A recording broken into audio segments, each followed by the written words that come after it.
just feels awkward, see. One time I hold shit like this was when I pissed. So. It's when you feel right. I don't feel right. How y'all doing? How y'all doing? Doing good?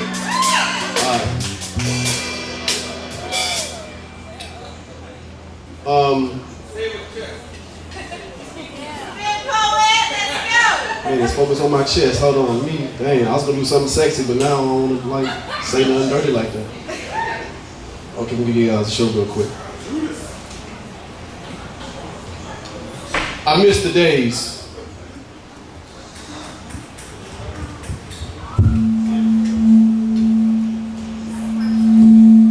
When finger waves were laid flat with the fade and that Jack's fade was either a pimp or just walk funny.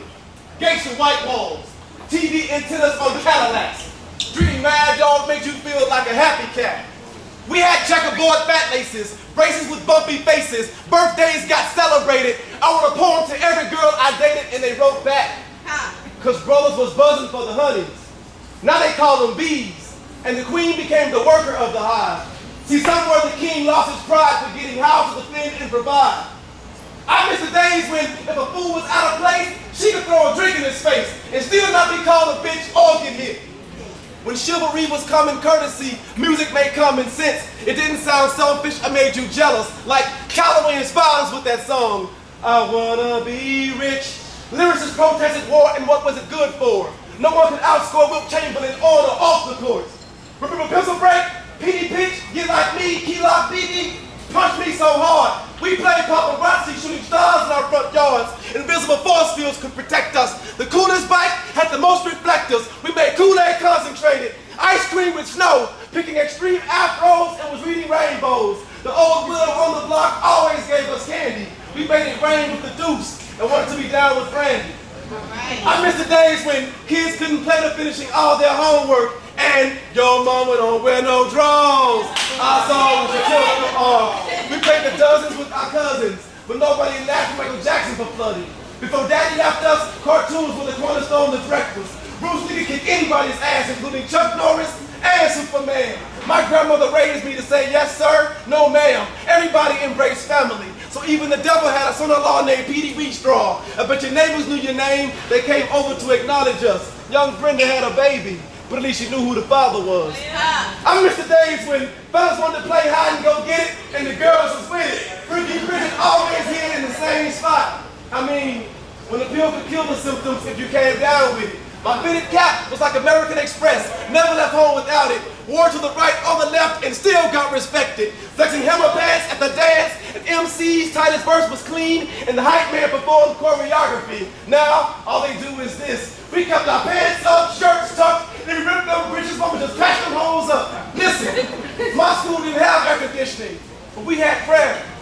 Elders made us tell the truth, so I never chose there. I swear. House parties started at the TikTok. It went on and on and on because nobody got shot, but your ass got whipped because somebody broke something. And my folks had nothing but valued everything. I miss the days when arcades cost a quarter, a dime bag ran a nickel. I sported penny loafers eating popsicles and still couldn't spill a drop of plastic wrap around the sofa. Sitting this close to the TV, watching Richard Pryor and BET Uncut. And to me, big butt videos never be a flaw. And big ups to ODB and Eddie Murphy for being just like me, cause baby, I like it raw.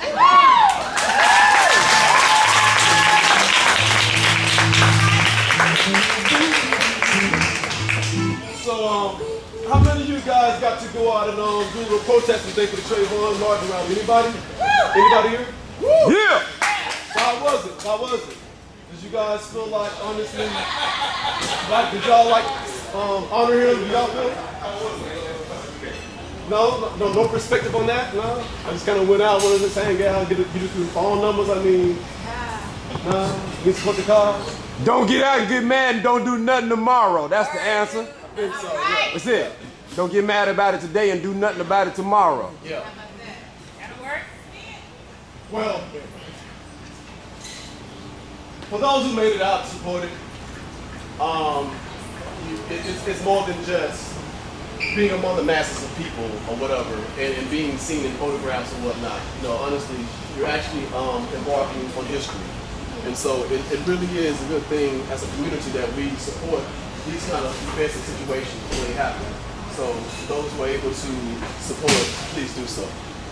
Moving forward, back to some poetry, right? Yeah. So where was I? We'll keep the energy going. For every action, there's a reaction, a domino effect, but the cheerleaders are keeping score of inaccurate facts. They only press record when their favorite wet dream team is winning. I say the entourage speculators are attempting to rally up you spectators. So audience, give me an E. E. Every earthly embodiment embarks upon excellence, but eminence must first be embedded. Give me a G. G. God give it, but it's genocide to gamble, so leave your garbage at the Golden Gate before grabbing the hem of his garment.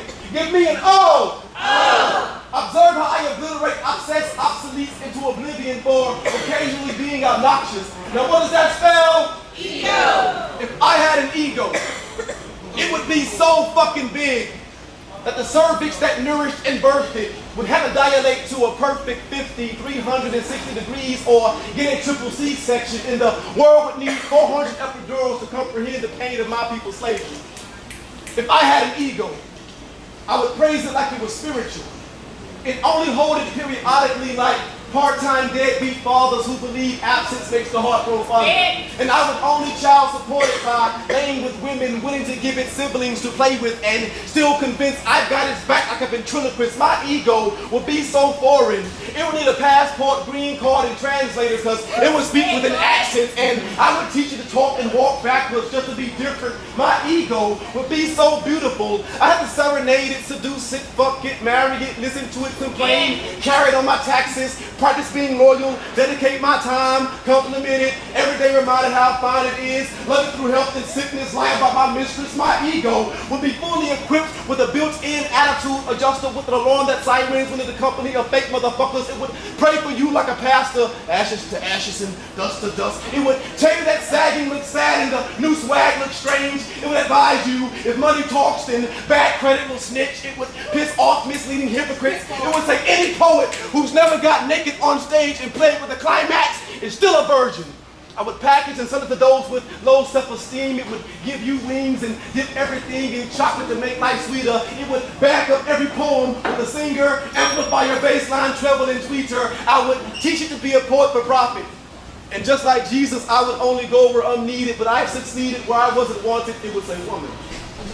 Being on this stage, connecting with your presence without touching you would be painful. It would say woman.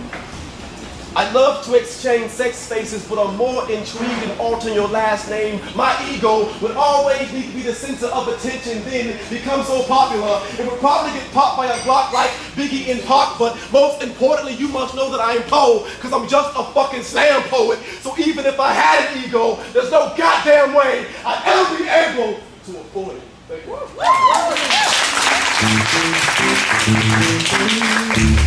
you.